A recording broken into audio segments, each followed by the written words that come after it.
Mr. Speaker, and still I rise because I love my country.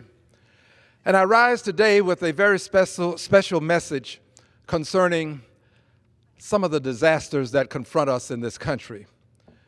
I rise because on last night, this House passed H.R. 3207. This was a piece of legislation designed to deal with emergency management after these disasters. It is styled the Reforming Disaster Recovery Act of 2019. This is an important piece of legislation that passed, and because it has passed the House, it is most appropriate that we do several things.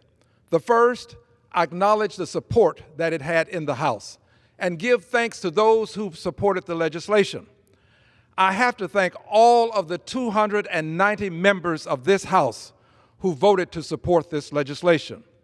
290 members, it was bipartisan.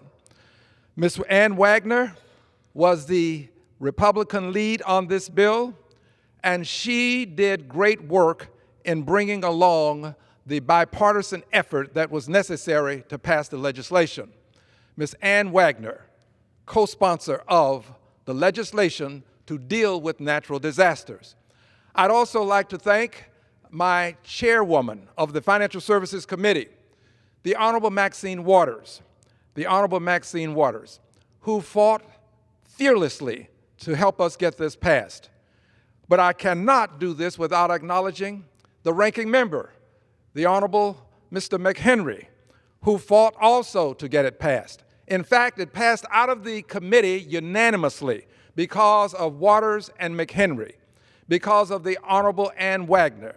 It passed out of the committee unanimously. The bill came to the floor, and again, 290 of the members of this Congress voted for it. I salute all of the persons who helped to make this possible.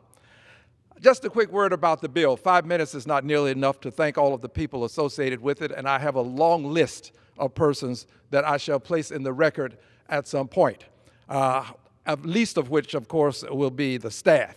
The staff really worked diligently and tirelessly to get this bill passed as well. But the bill itself, after natural disasters in this country, we have been relegated to starting a process to accord various areas in the country that are impacted funding to help them rebuild, to help them restore order to their lives. And in doing this, we have not codified the methodology by which we would perfect the assistance that's needed.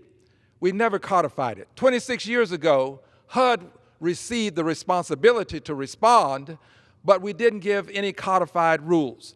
The HUD OIG indicated that there was a necessity to codify some rules so that we could respond in a timely manner, but also do it in an efficacious manner such that we would not reinvent the wheel each and every time, which is what we've been doing, reinventing the wheel. Well, this bill does that. It codifies the whole process of dealing with management after a disaster.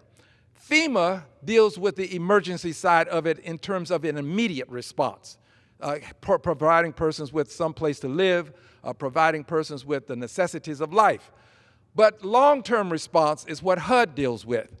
And under this long-term response legislation that we passed yesterday, HUD now can work with municipalities directly in some cases. If a municipality has demonstrated that it can handle large sums of money, then funding can go from the Congress to the municipality as opposed to some other agency within the state and then trickle down to that municipality. Houston, Texas, by way of example, has demonstrated that it can handle these large sums of money. Great accounting department. Mayor Turner is there and he's done an outstanding job.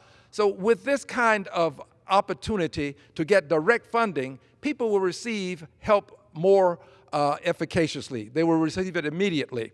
Also, small areas of the country, small cities, they will get some better understanding of how they can approach this process and how they can get the funding accorded them in a faster way. The bill really is something that has been needed not only for the hurricanes, the flooding, but also for the tornadic activities, for the earthquakes that will visit some parts of the country, for the fires that we will have. This legislation is meaningful, and I will say more about it in the future. I yield back the balance of my time. The gentleman's time is